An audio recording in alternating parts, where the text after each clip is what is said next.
Après que nous visite ce soir, dans le thème de touche, pratiquement la dernière partie de l'enseignement sur le don ou les dons des guérisons. Donc, Paul Corinthiens, chapitre 12.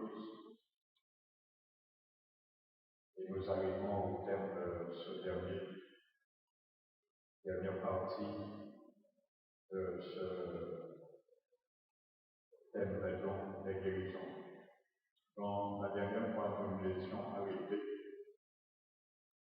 Et je disais que nous devons aussi faire attention aux pièges à travers surtout ceux et celles que Dieu permet que ces dons se manifestent par moments, ou aussi dans certains qui ont le ministère d'exercer quotidiennement ces dons. Donc, peu importe la personne, la catégorie, le rang de cette personne, nous devons participer au vie, pour gloire également, à travers ces dons. Que nous sachions et reconnaissons que rien ne vient de nous et que tout vient de Dieu. Amen. Donc, j'avais donné acte 8, c'est un rafraîchissement que je donne pour introduire. J'avais donné le test acte 8, verset 18-20, acte 14, verset 8-18. Donc, deuxième piège, ne pas penser que la guérison vient de notre propre personne ou de notre propre piété. Comme l'a souligné l'apôtre Pierre, Jean, dans Acte 3, verset 12, j'avais donné ces références. Acte 9, verset 34. Donc, je pense que vous l'aviez noté, c'est un rappel.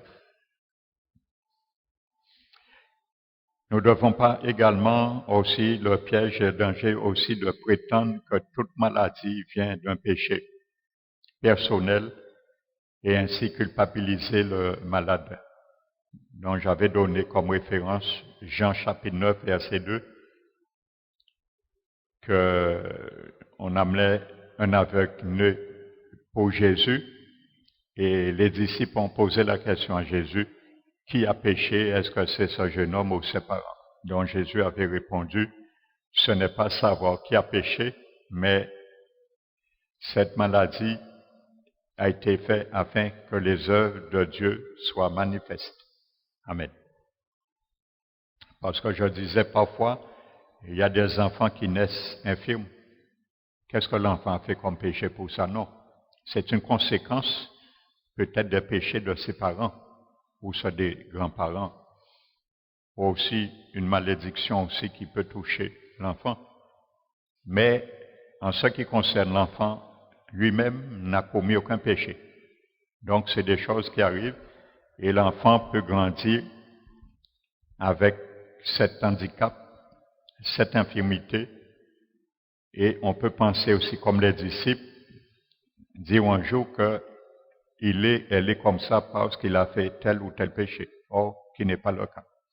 Donc ça aussi, nous devons nous garder à avoir ce genre aussi de porter ce mauvais jugement à travers une personne aussi. Il y a certes des péchés, des maladies qui sont causées à cause de certains péchés. Nous le savons. Parce que n'oublions pas que Jésus disait aussi à certains malades qu'il guérissait, qu'il délivrait, va et ne pêche plus, de peur qu'il t'arrive quelque chose de pire. Donc, il visait bien un péché quelconque qui avait tenu la personne dans cet état. Donc, autre chose aussi comme piège aussi, c'est attribuer un échec éventuel au manque de foi du malade. On peut dire aussi un malade n'a pas été guéri parce qu'il a perdu, il n'a pas eu de foi. Donc ça aussi, nous devons éviter. Ce n'est pas toujours le cas, bien que ça peut être aussi, mais ce n'est pas toujours le cas. Lorsqu'un malade n'est pas guéri, ça ne veut pas dire qu'il n'avait pas mis et qu'il n'avait pas de foi, ou qu'il ne s'attendait pas à la guérison. le Seigneur peut retenir la guérison pour une cause qui lui appartient et lui seul est souverain également. Donc j'avais donné comme référence Acte 9, verset 37, dont je réitère en introduction pour bondir après sur la dernière partie. J'avais donné Acte 20, verset 10.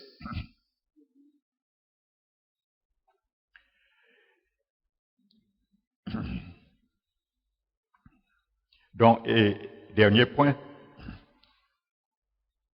ne pas oublier surtout que nous attendons encore la rédemption définitive de notre corps.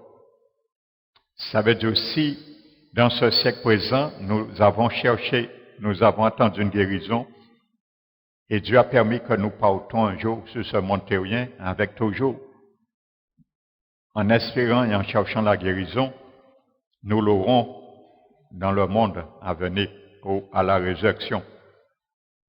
Ou quand, si nous sommes vivants, le jour où le Seigneur viendra. Romains le dit dans chapitre 8 et le verset 23.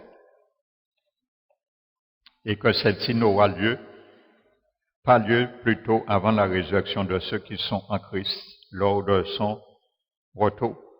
Comme Paul le dit dans 1 Corinthiens chapitre 15, verset 20, verset 28, verset 42 aussi et verset 43.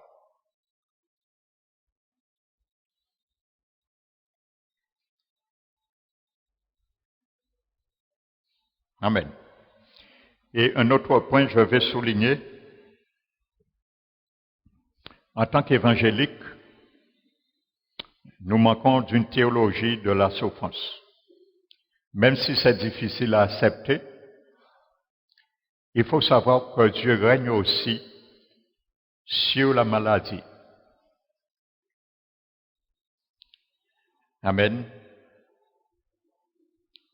Prenons Exode chapitre 4, verset 11.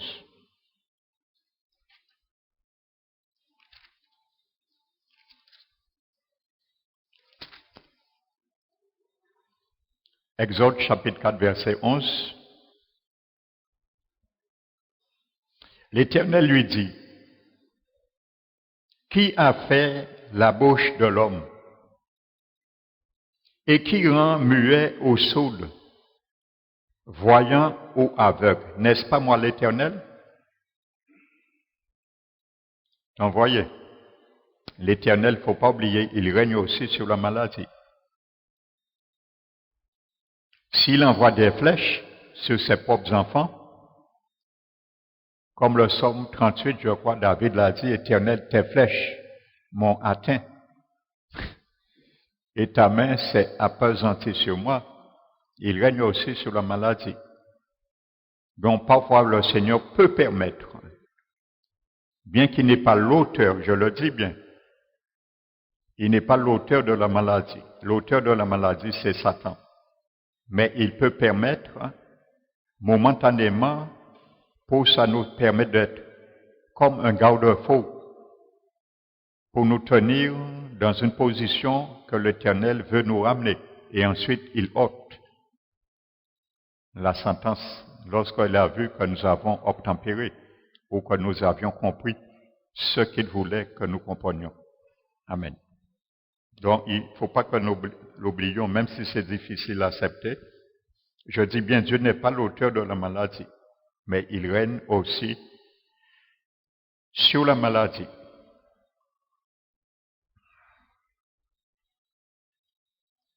D'ailleurs, Paul évoque des collaborateurs malades sans faire reposer sur eux une culpabilité, bien sûr. Il parle de 1 Timothée 5, 23. Il lui conseillait de boire un peu de vin pour les indispositions qu'il avait dans son estomac. Parce qu'à l'époque, l'eau n'était pas encore purifiée. Il n'y avait pas de procédure de purification, d'épuration d'eau comme nous connaissons maintenant. Donc, leur façon d'épurer un peu l'eau, de purifier l'eau, c'était ajouter une mesure de vin pour 3 mesures d'eau. Donc, c'était une manière. Donc, Paul est en train, à un moment donné, de conseiller à Timothée cela pour lui garder ces indispositions qu'il avait à l'estomac à cause de l'eau qui n'était pas encore tout à fait purifiée. Amen. Mais il lui reproche pas de reproche que parce que tu as fait un péché. Amen. Donc c'est venu à cause d'une situation. Dans 2 Timothée 4, verset 20, et également Philippiens 2, verset 27. Il parle d'Épaphrodite qu'il a laissé ainsi de suite à Milet également.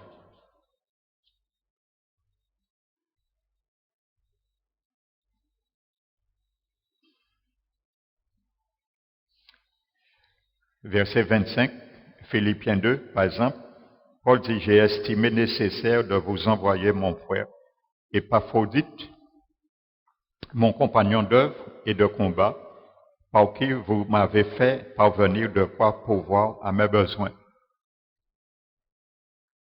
Car il désirait vous voir tous, et il était fort en peine de ce que vous aviez appris sa maladie. Il a été malade, en effet, et tout près de la mort. Vous voyez, un compagnon de Paul. Mais Dieu a eu pitié de lui, et non seulement de lui, mais aussi de moi, afin que je n'ai pas de tristesse sur tristesse. Alléluia. Or, Paul exerçait les dons de guérison. Donc, voyez, frères et sœurs, voici un cas. Paul aurait pu dire, tirez gloire, j'ai des dons, les dons de guérison se manifestent, donc je prie pour que le don se manifeste. Ce n'est pas le cas. Donc, voyons bien que les dons, peu importe, est souveraine. C'est l'Esprit Saint qui décide, comme il veut et quand il veut. Amen. C'est deux choses différentes. Entre prier pour quelqu'un en mettant notre foi, comme nous l'avions vu dans Jacques 5, dans l'ordonnance, et lorsque c'est des dons de guérison qui se manifestent. Amen.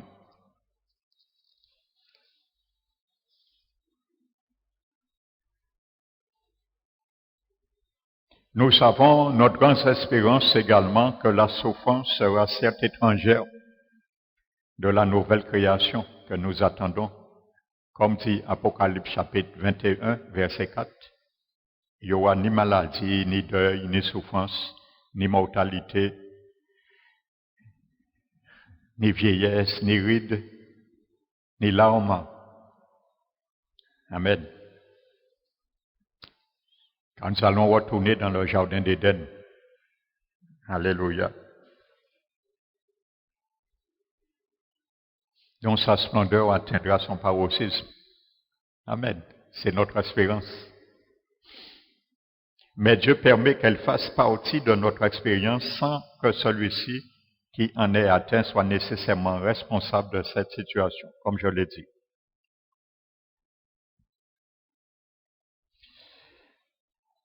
Donc maintenant, avant de rentrer dans un test qui est le fondement de la guérison divine,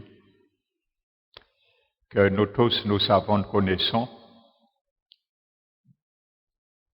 nous allons faire quelques remarques qui sembleraient venir de certains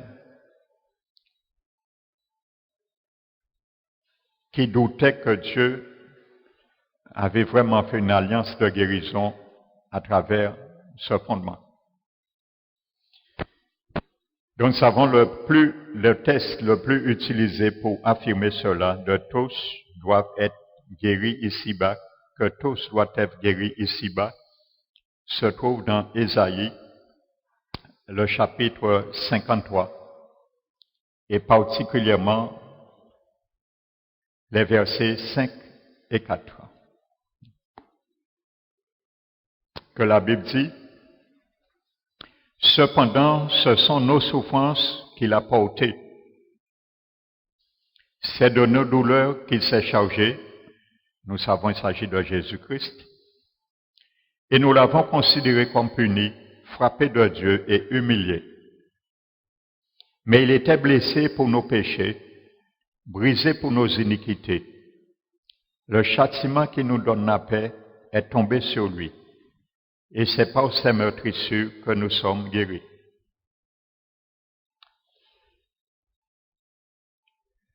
Dont l'argument est le suivant.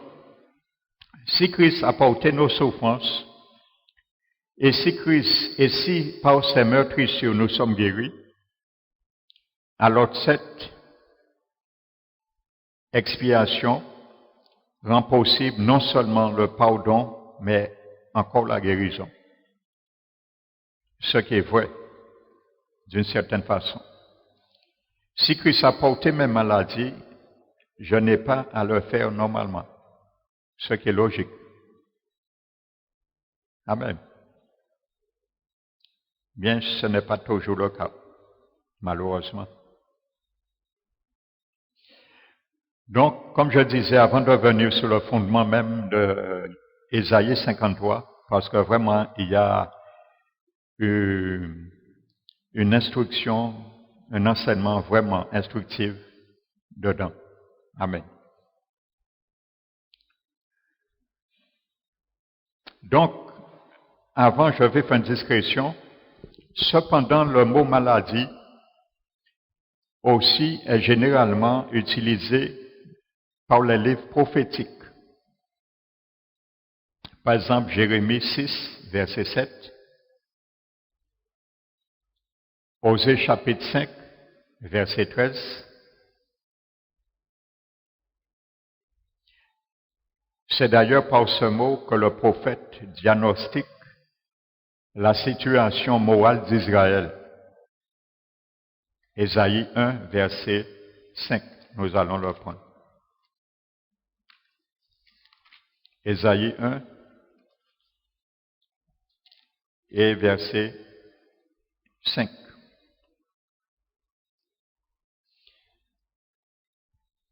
Quel châtiment nouveau vous infligez quand vous multipliez vos révoltes? La tête entière est malade. Il stigmatise cela comme un corps. La situation morale d'Israël est stigmatisée comme un corps qui serait malade. Quand vous multipliez vos révoltes, la tête entière est malade et tout le cœur est souffrant. De la plante aux pieds jusqu'à la tête, rien n'est en bon état. Ce ne sont que blessures, contusions et plaies vives qui n'ont été ni pansées, ni bandées, ni adoucies par l'huile. Ainsi de suite.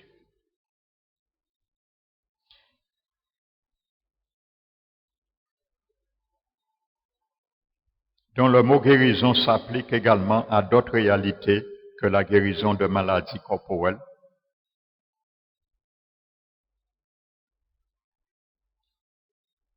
En 2 Rois, par exemple, chapitre 2, versets 21-22, 2 Rois, chapitre 2, ça s'applique pour l'assainissement des eaux.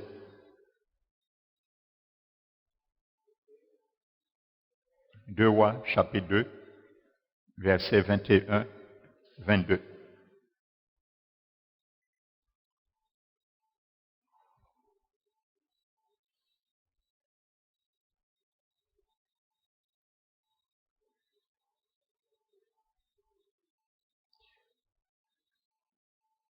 La Bible parle aussi de la guérison de l'âme et le soutien des faibles.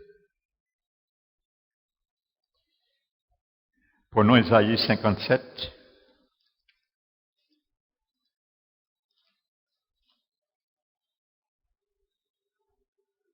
Verset 18.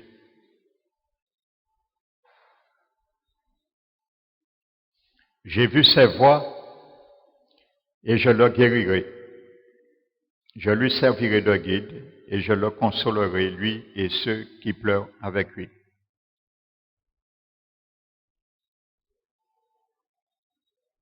Le psaume 147.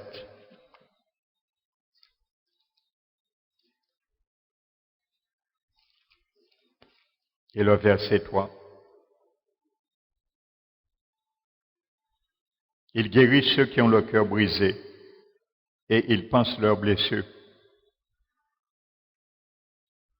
Pour parler de la guérison de l'âme et le soutien des faibles. Également, il s'agit là de l'âme qui est blessée, qui a besoin de guérison. Notez aussi Jérémie 15, verset 18.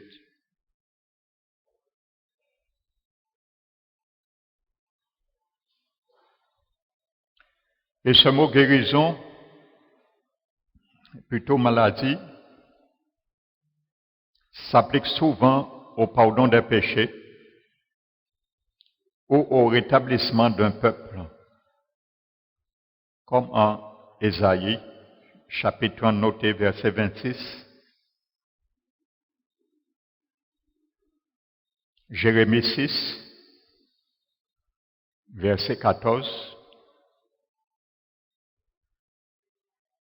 Osée, chapitre 7, verset 1,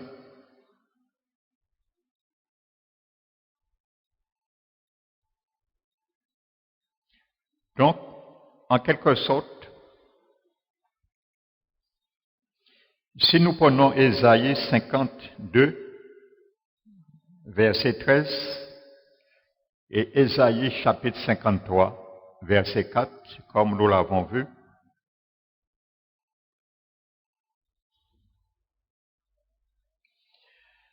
dont la manière dont le Nouveau Testament cite ce passage montre que cette prophétie est un exposé chronologique du ministère du Christ.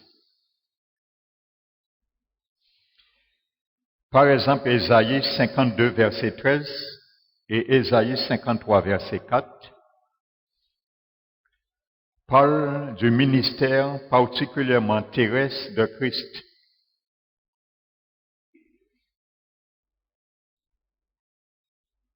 Matthieu 8, nous allons prendre Matthieu 8. L'évangile de Matthieu, chapitre 8, versets 16 et 17.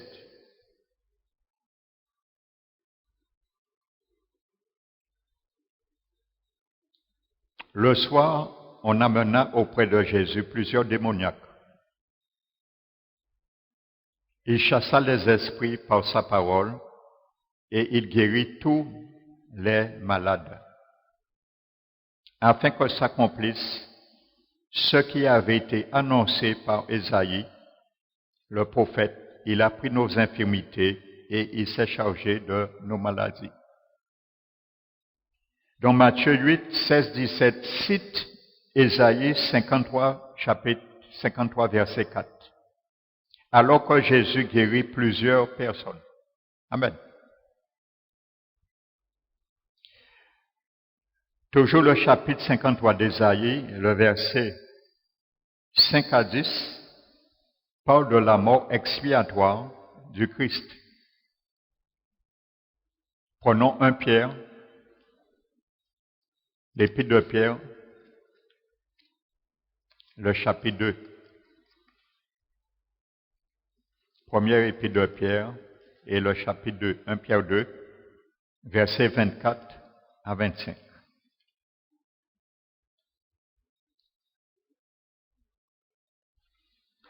Lui qui a porté lui-même nos péchés en son corps sur le bois, afin que mort au péché, nous vivions pour la justice.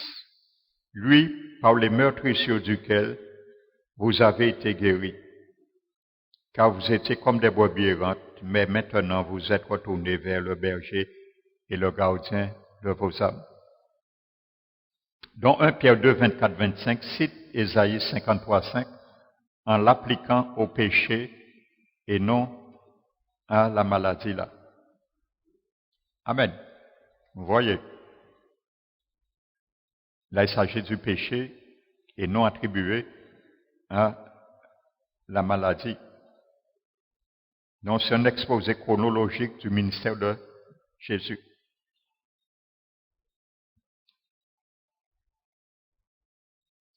Ésaïe 53, versets 11 et 12, parle de l'exaltation du Christ,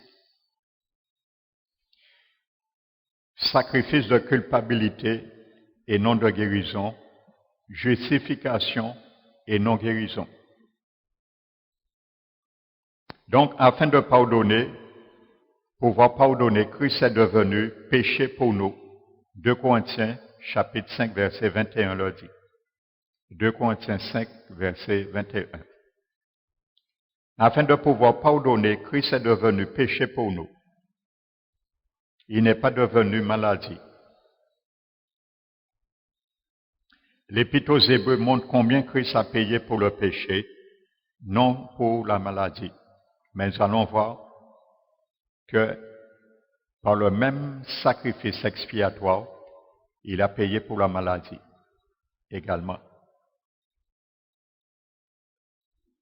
Alléluia. Et c'est ce que nous allons voir là. Amen.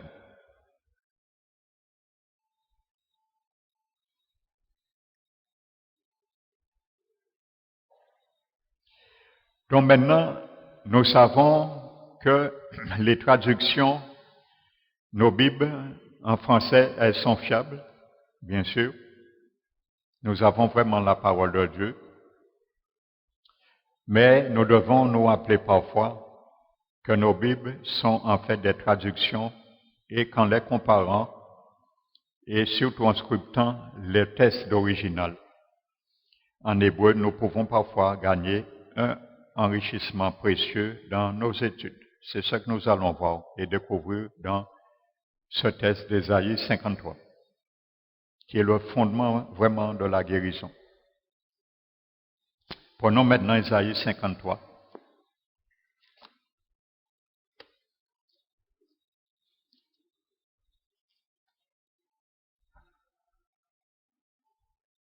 Et le verset, nous avons lu 4 à 5. Nous allons le décortiquer maintenant. Amen. La Bible dit certainement, Amen, il y a certaines traductions qui disent cependant, mais certainement, ce sont nos souffrances qu'il a portées. Mais voyez, certainement, littéralement, certainement, c'est une certitude. Ce sont nos souffrances qu'il a portées. Dans le texte hébraïque original, le mot qui est traduit dans ce verset 4 par souffrance, c'est le mot hébreu koli. Koli.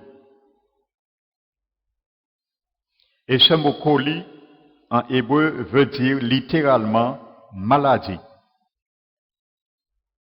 Amen. Donc, littéralement, certainement, ce sont nos maladies qu'il a portées. Certes, lorsqu'on est malade, on souffre.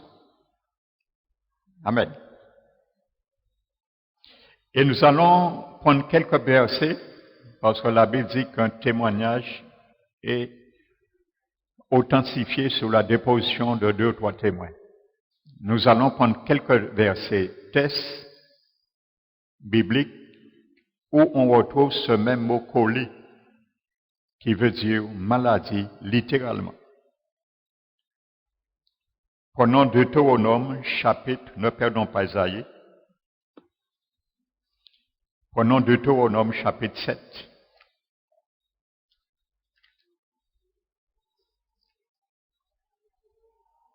Le verset 15. Deutéronome 7, verset 15. L'Éternel éloignera de toi toute maladie. Il ne t'enverra aucune de ces mauvaises maladies d'Égypte qui te sont connues, mais il en frappera tous ceux qui te haïssent. Ces deux mots maladie dans Deutéronome 7, 15, c'est le mot koli. Le même mot hébreu qui est traduit dans Ésaïe 53, verset 4. Amen. Toujours Deutéronome, chapitre 28, verset 59. On retrouve ce même mot hébreu. Maladie. Deutéronome 28, verset 59. L'Éternel te frappera miraculeusement, toi et ta postérité, par des plaies grandes et de longue durée, par des maladies graves et opiniâtres.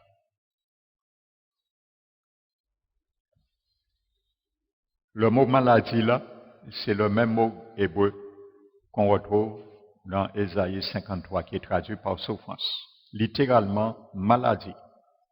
Collé. Amen. Prenons notre 1 roi chapitre 17.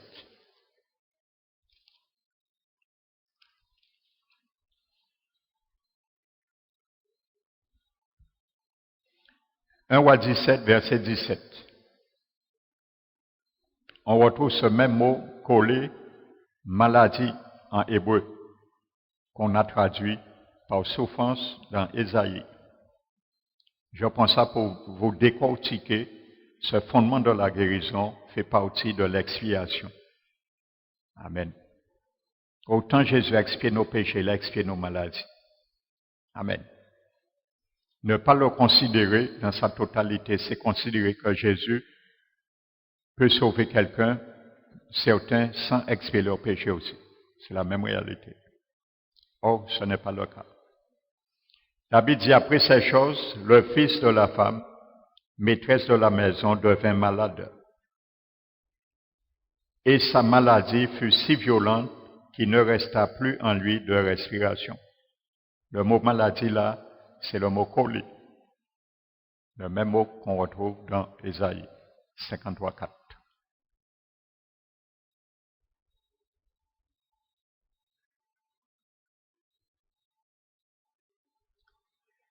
Et il y en a d'autres, il y en a beaucoup. Nous prendrons un dernier. Le psaume, par exemple, 41.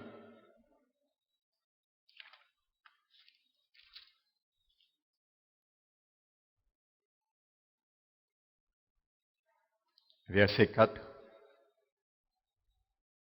L'Éternel le soutient sur son lit de douleur. Tu le soulages dans toutes ses maladies. C'est le même mot, colis.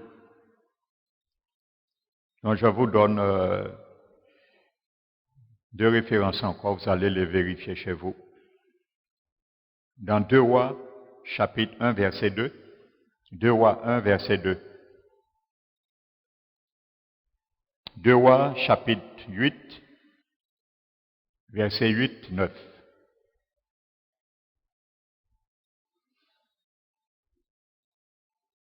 Et un dernier qui n'est pas exhaustif non plus. 2 Chroniques 16, verset 12. Non, il y en a d'autres, je m'arrête sur ceux-là. Donc, je disais 2 Chroniques, chapitre 16, verset 12.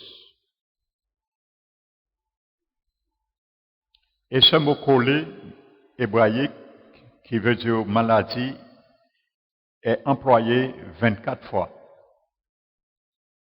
Amen. Dans la Bible.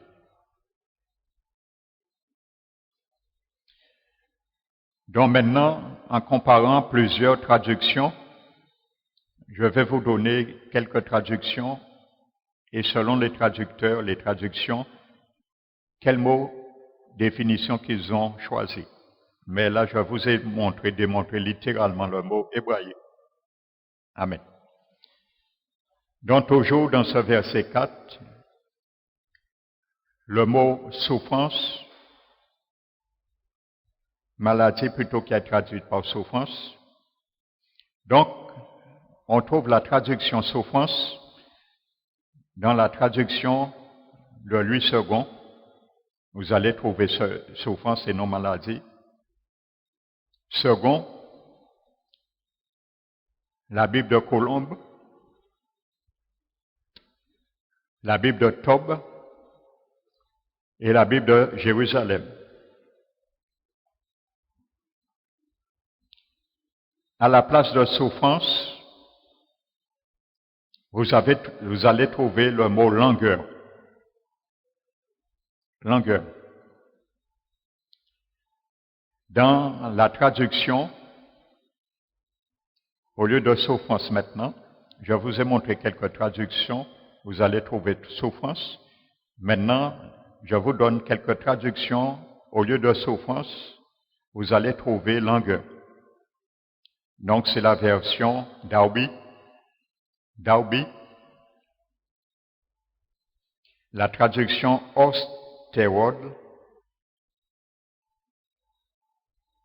une traduction anglaise, la traduction David Martin,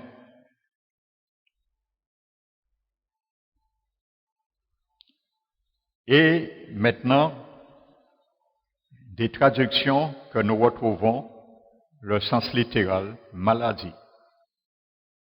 Donc nous allons trouver ce sens littéral maladie dans la traduction de la Bible annotée.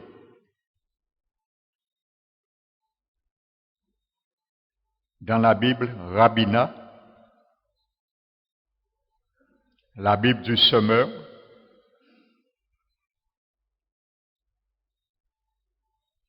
la Bible BFC,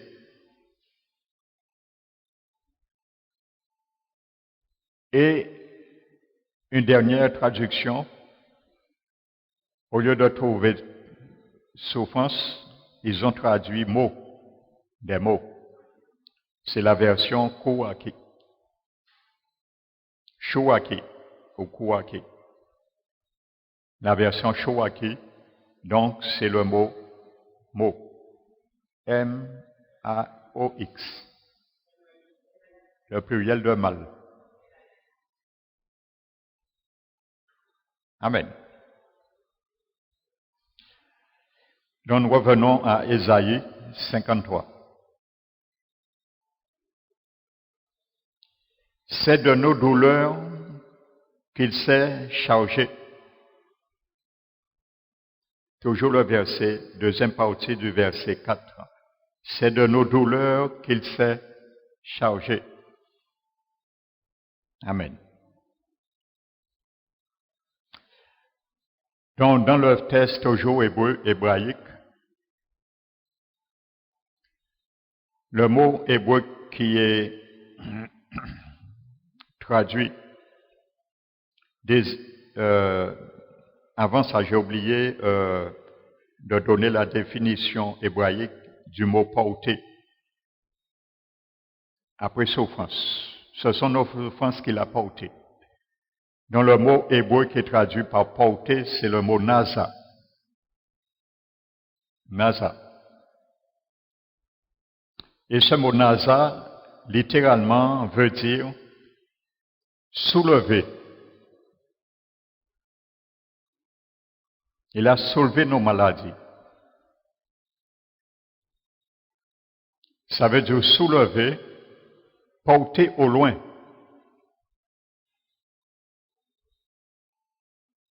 Donc c'est bien rentrer dans le corps de Jésus. Amen. Donc il a bien pris sur nous et qui est rentré dans son corps. Nous allons le voir plus loin dans Isaïe. La Bible en parle. À quel moment cette maladie est rentrée en lui. Amen. Parce qu'il devait le prendre. Comme il a pris les péchés, il a pris aussi les maladies. Il a pris aussi les infirmités. Amen. Il a pris aussi la malédiction. Amen. Gloire à Jésus. Ça veut dire aussi emporter sur une longue distance. Le mot naza, qui est traduit par porter.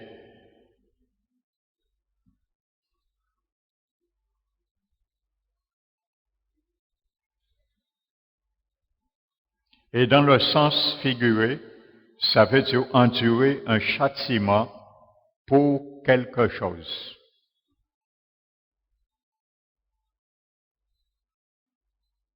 dans Lévitique chapitre 5, verset 1. Et ce mot Nasa, c'est un mot du vocabulaire lévitique. Vous savez, le vocabulaire lévitique, c'est quoi? C'est un vocabulaire qu'on retrouve ou qu'on retrouvait dans le sacerdoce lévitique d'Aaron que Dieu avait donné à son peuple. C'était à travers ce sacerdoce qu'il y avait un temple et il y avait une partie du temple qu'on immolait les sacrifices, les holocaustes et on offrait des offrandes. Donc c'est un mot qui vient du vocabulaire lévitique, du sacerdoce, c'est ça que ça veut dire. Amen. Et qu'on utilisait ce mot Nasa à propos du bouc émissaire. C'est très important, frères et sœurs. Et il y a une grande révélation sur le Seigneur Jésus, une grande dimension de ce qu'il a fait sur Ésaïe 53. C'est vraiment le fondement de la guérison. Amen. Donc ce mot Nasa, on l'utilisait à propos du bouc émissaire qui portait au loin sur lui les péchés du peuple. Lévitique 16, 22. Nous savons, c'était particulièrement dans Lévitique, vous allez lire le récit. Je le commande pour venir à rester ce qui nous incombe. C'était lors de la fête des expiations. Ça vaut la peine de rappeler ça. Il y avait le souverain sacrificateur qui rentrait dans le sanctuaire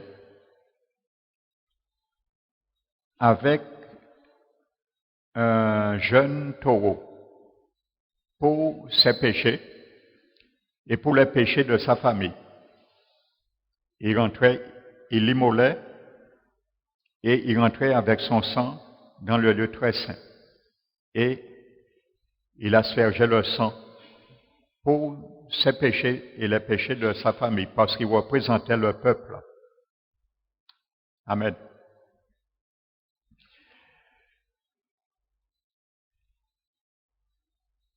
Ensuite, il devait offrir un bélier pour le sacrifice, l'holocauste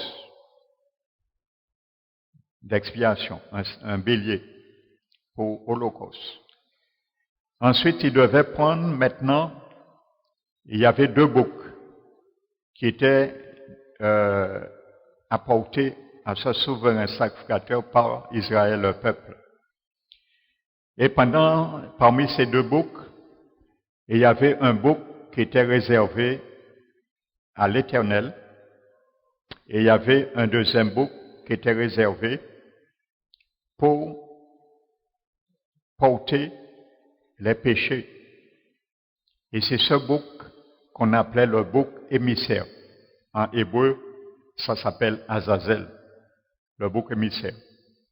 Dans le souverain, j'explique ce mot, d'où est sorti ce mot Nasa, pour bien montrer que Jésus a porté nos maladies, nos infirmités, nos péchés vraiment au loin.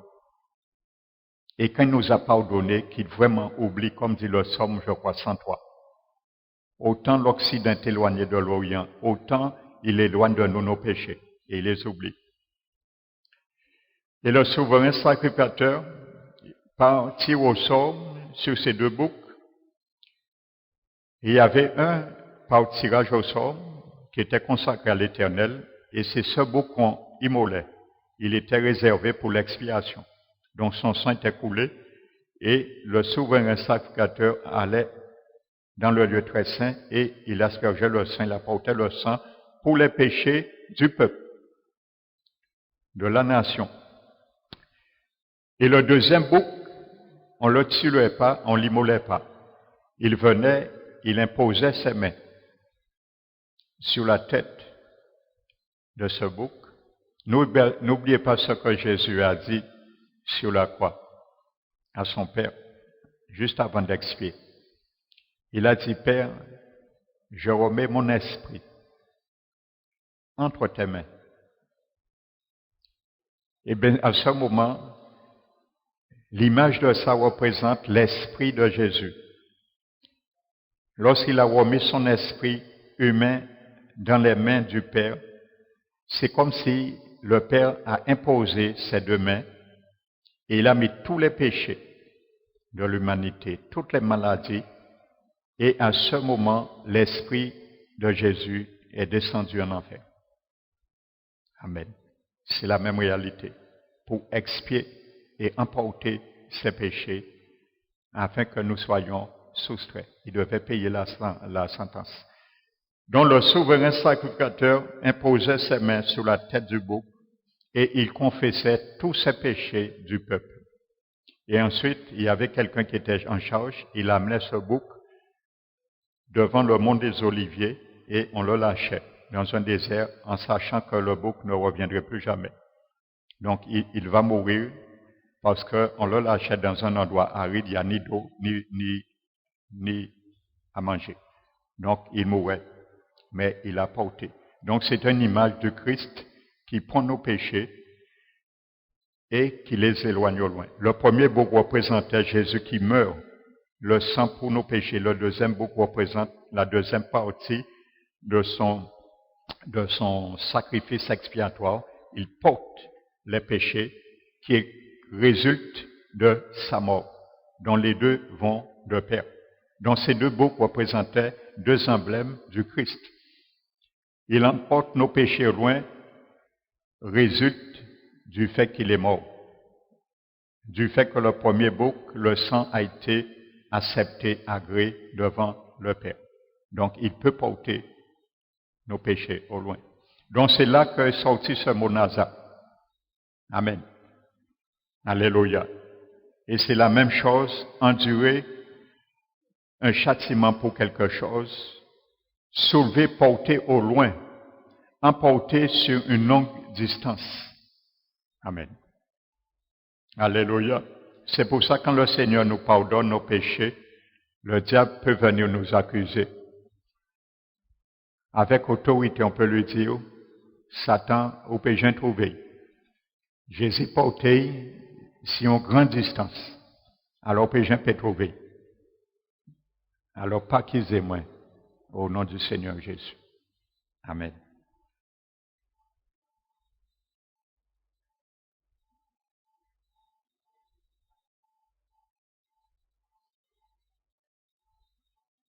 Alléluia.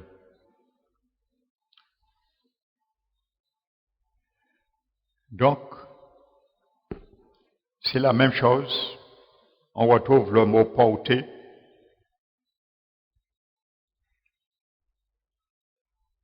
Dans la traduction Colombe, ou plutôt apporter, la traduction Colombe d'Arby, seconde, annoté, Martin, Chouaki, Tob, Jérusalem, et la traduction qui a traduit, qu'il s'est chargé, c'est Osterwald, le rabbinat et semeur. Mais là, je vous ai donné le terme littéral. Amen. Donc le Seigneur, littéralement, nous pouvons dire certainement, ce sont nos maladies qu'il a soulevées, il a portées au loin. Amen. Donc ça prouve que le Seigneur veut vraiment nous guérir.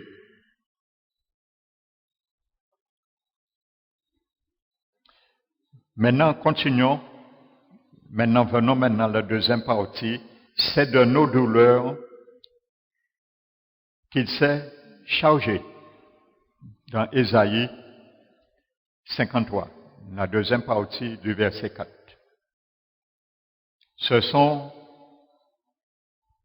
C'est de nos douleurs qu'il s'est chargé.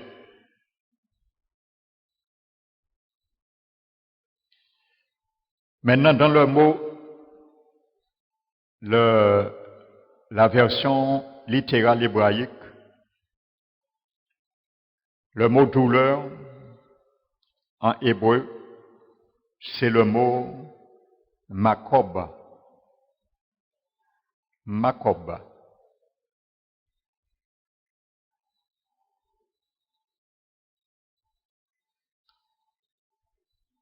Donc, littéralement, ça veut dire douleur. Amen. Donc, c'est la vraie traduction hébraïque. Et on retrouve ce mot douleur, ce mot makob. Je vais vous donner quelques références. On le retrouve dans Exode, chapitre 3, verset 7. On le retrouve dans 2 Chroniques, chapitre 6, verset 29. Dans Job, chapitre 14, verset 22. Le chapitre 33 aussi, Job, le verset 19.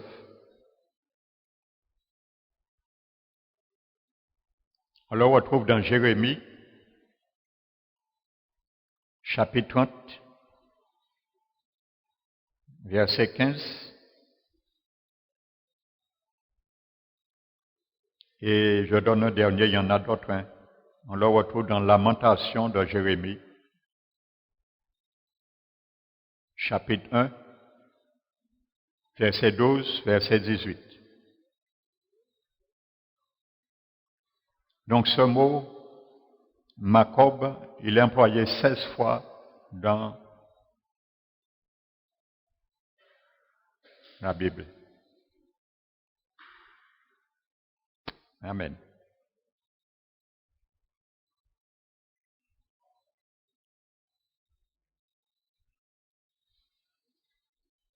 Je vais vous donner, voyez, c'est pour ça, certaines traductions, il peut y avoir, peut pouvoir porter à confusion. Vous allez voir maintenant. Douleur.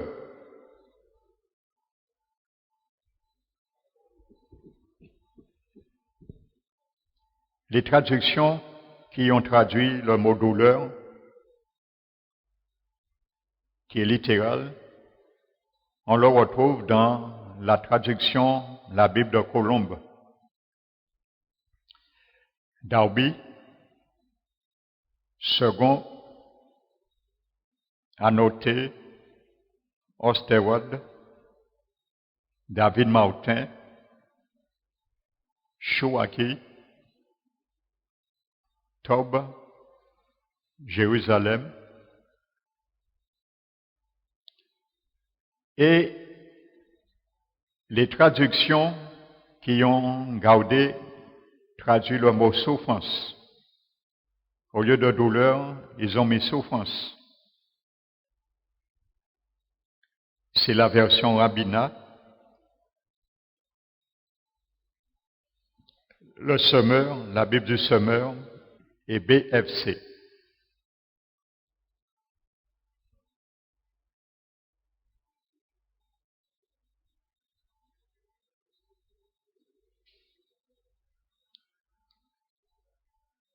Amen.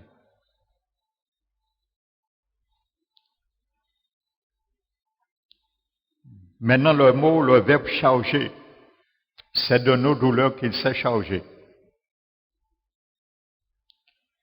Le verbe charger, c'est le mot hébreu sabal.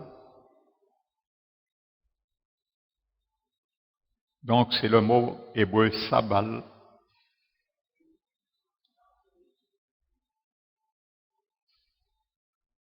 Et ce mot veut dire se charger. Se charger.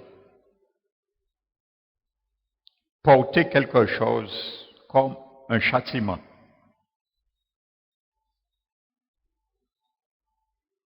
Et c'est ce qu'il a fait.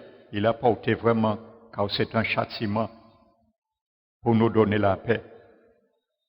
Le châtiment qui nous donne la paix est tombé sur lui. C'est vraiment une réalité.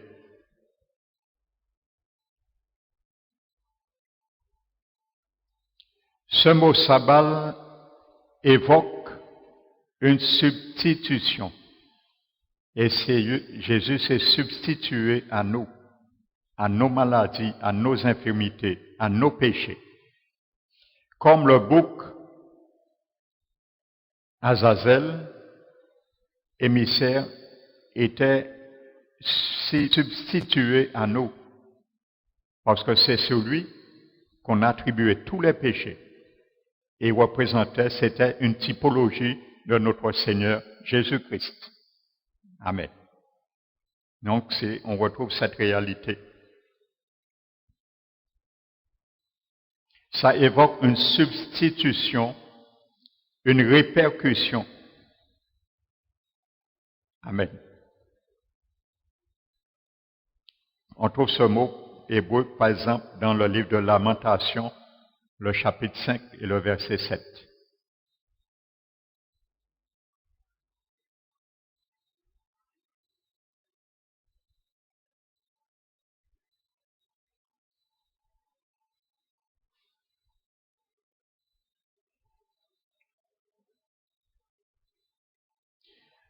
Dans le sens littéral qu'il s'est chargé,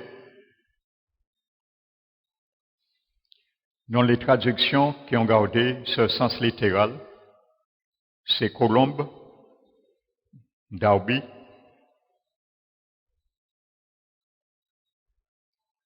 second, la Bible annotée, David Martin, la Bible de Jérusalem.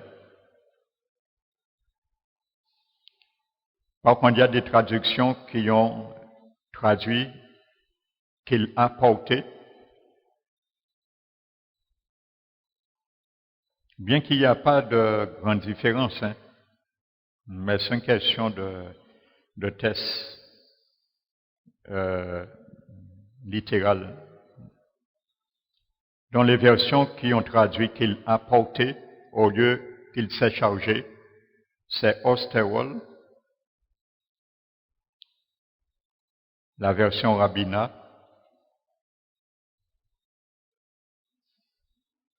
Et il y a la version du semeur qui a traduit qu'il a prise sur lui.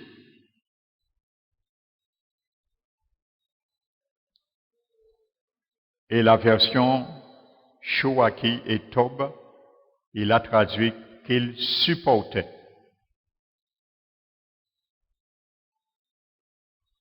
En fin de compte, toutes ces traductions se rejoignent.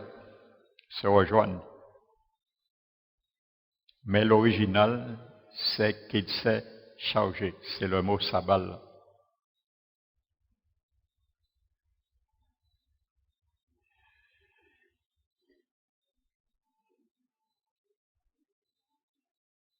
Maintenant, la Bible, nous continuons à décortiquer cela pour bien nous amener sur le fondement même de la guérison d'Ésaïe 53.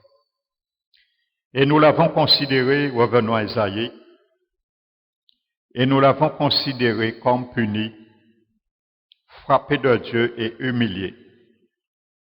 Mais il était blessé pour nos péchés, brisé pour nos iniquités.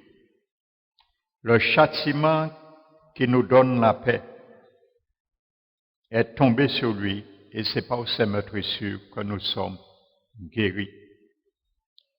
Amen. Le mot paix, ici, nous connaissons tous ce mot hébreu, c'est le mot shalom. Et ce mot shalom, en hébreu, veut dire paix, proprement dit. Santé. Amen. Le mot shalom ne veut pas dire paix seulement. Il veut dire également santé. Amen. Donc tu peux traduire le châtiment qui te donne la santé, est tombé sur lui également. C'est une bonne traduction. Amen. Donc, du fait que le châtiment est tombé sur lui, résulte que te donne la santé en retour. L'échange a été fait sur la croix. Donc, ça veut dire aussi ce mot shalom, prospérité. Tu aurais pu traduire le châtiment qui te donne la prospérité est tombé sur lui. Et ça veut dire aussi ce mot shalom, sûreté. Le châtiment qui te donne la sûreté est tombé sur lui. Amen.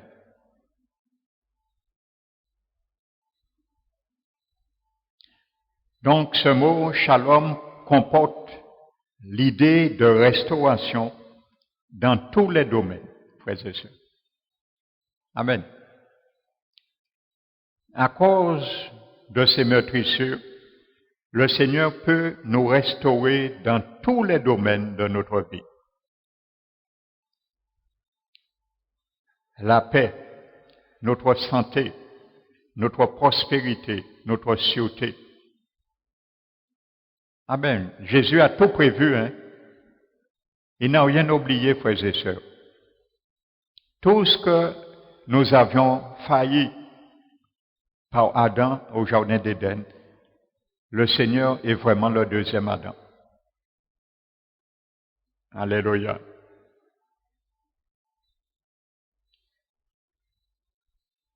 Il y avait un Adam, je fais une discrétion, je n'ai pas prévu de cela, ça me vient. Il y avait un Adam au jardin d'Éden, il y avait un serpent, il y avait un arbre. Amen. Et il y avait la mort.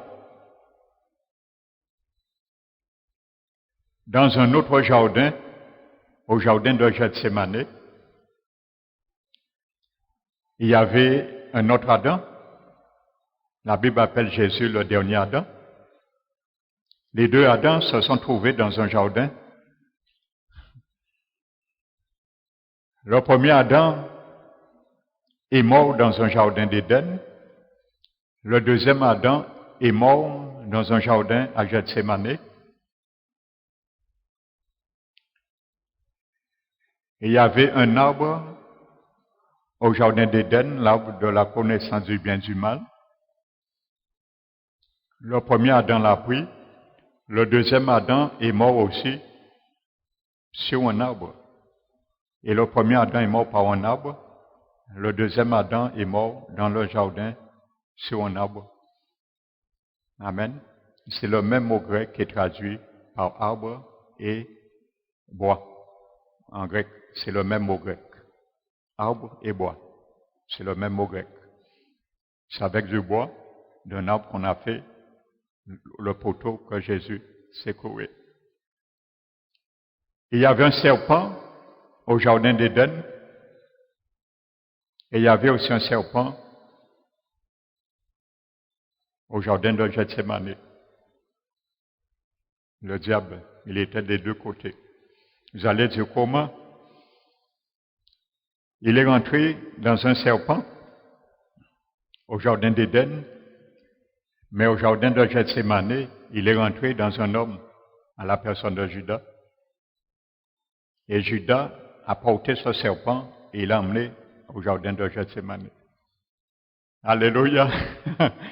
Donc ce que Adam a commencé, où ça a commencé, ça s'est terminé dans le même lieu. Alléluia. Dans un jardin, ça s'est achevé aussi dans un jardin. C'est une réalité spirituelle pour nous. Amen. Parfois, nous confrontons des difficultés dans une église et nous voulons aller l'achever dans une autre église. Le Seigneur nous dit non. Où tu as commencé, c'est là qu'il faut l'achever aussi. Alléluia. Amen. Ça, ce sera l'objet d'un message au cours d'une prédication. Donc c'est pour montrer tout ce que Adam a failli, Jésus l'a fait pour nous. Il a récupéré. Amen.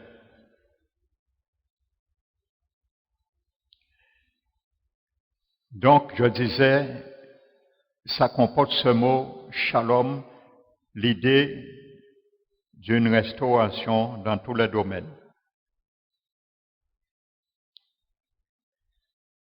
Donc, nous aurions très bien pu traduire aussi, et ce serait une bonne traduction, le châtiment qui me donne la santé est tombé sur lui.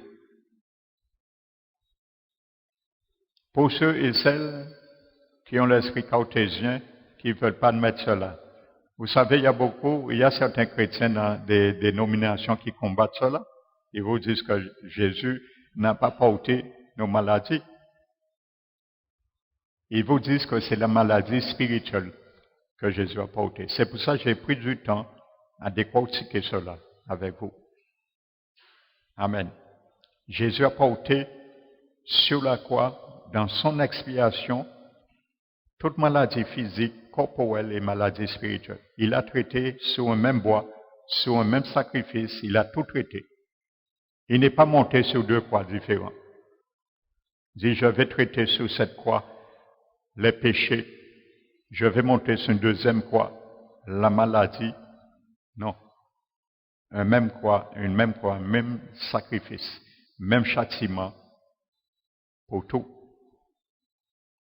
Amen. Donc, je vais conclure. La version Amplified Bible traduit paix et bien-être. Au lieu par paix, paix et bien-être.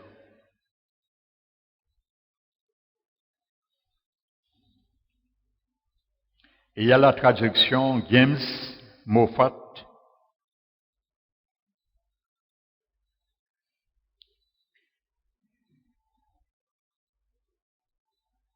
Et il y a la traduction Jewish Publication Society qui traduit paix par bien-être. Ça, c'est des traductions anglaises. Et voici une traduction qui a relevé le défi, si je peux dire. Des traductions.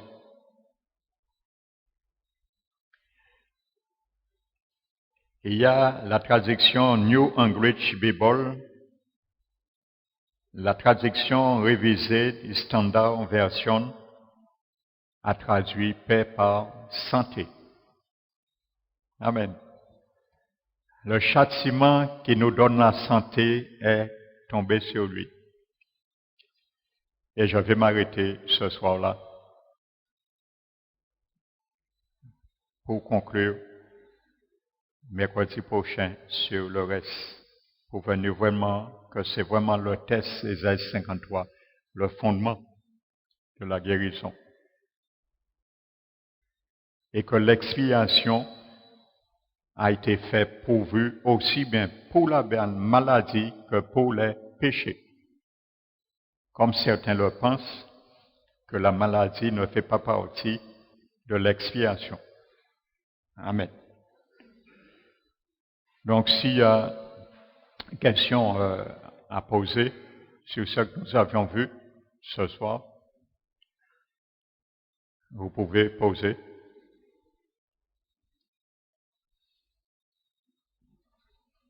Autrement, nous allons nous arrêter là ce soir. Nous allons continuer mercredi prochain, Dieu voulant.